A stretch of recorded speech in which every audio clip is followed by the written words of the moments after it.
4, 3. Welcome, I'm Dakota Taylor and you're watching Chronicle TV News. Public registration has begun throughout the DCCCD. Hundreds of new and current students have already registered for classes, and thousands more will likely register over the next few weeks. One department at Richland that will likely receive a large influx of students is the video game department. The video game industry has started eclipsing Hollywood in sales and popularity. Chronicle TV's Janie De La Rosa took an in-depth look at Richland's prestigious game development program.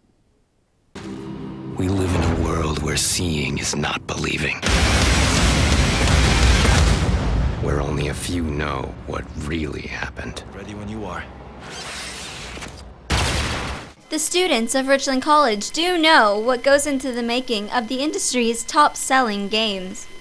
Oh, so much. It's a group of people who, you have the technical side, the artistic, and it goes more into along with sound, so it's just a whole lot. If people can just get drawn into a story, because if you're not into the story, there's not much reason to play it. So far, my favorite part has to be split in two, because I have two likes. I like modeling, I like creating models that you would see, and then I'd like making the sounds, going in there, making the Foley, hearing somebody walk, hearing the chains drag against the ground. Those are my two favorite. Weeks, months, and years go into the making of blockbuster games such as Halo, God of War, and Call of Duty. Students in the game technology program give us insight on how it's done. We actually built our own models. These are our own textures. Everything in this game we have built from our own ways of making. Actual setting is like you're inside a child's nightmare, and you're a small little toy in a giant room. Basically, it's just we used the UDK, the Unreal Development Kit editor. One of the problems we faced was trying to get our own characters in. As you can see lying around, we have these little dudes just standing around. These are actually character models we wanted in the game, but we've been having a problem with the programming trying to get the characters to come in. It's just been a blast working this thing. This is Janie De La Rosa for KDUX TV. Another department likely to receive large gains in students is the Service Learning Department. Students are enlisted into the department through classes where they're often given a chance to help others while learning. Chronicle TV's Patricia Villasine dug deeper into the service learning system and got to know one of its participants. Education through community service. Some people would call it experiential learning, but for Jenna Bahua, it's an opportunity to help other people.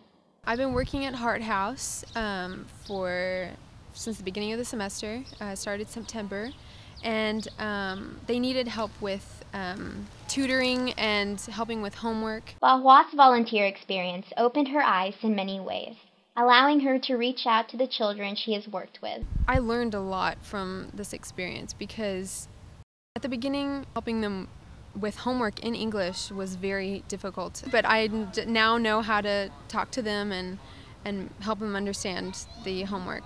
This organization provides a home environment with homework help and a certain parent authority. Bahua's English professor introduced her to service learning by integrating it into her course. I've made it the motivation for the writing. I've asked students to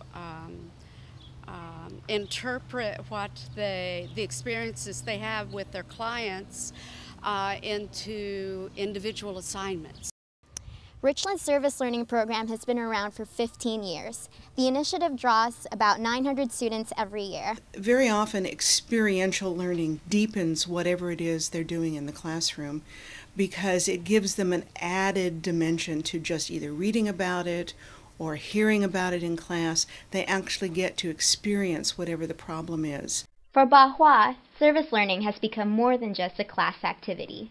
But I really enjoy. I've grown to know some of the kids, and they love me, and they always like to have my help on things. And no, I'm definitely going to continue at least until the end of the semester. This is Patricia Villasine for Chronicle TV News. Tune in Wednesday for continuing coverage on Richland's registrations. We'll have the reasons why Richland's registration has improved. This has been a Chronicle TV News update. I'm Dakota Taylor. Good night, Richland.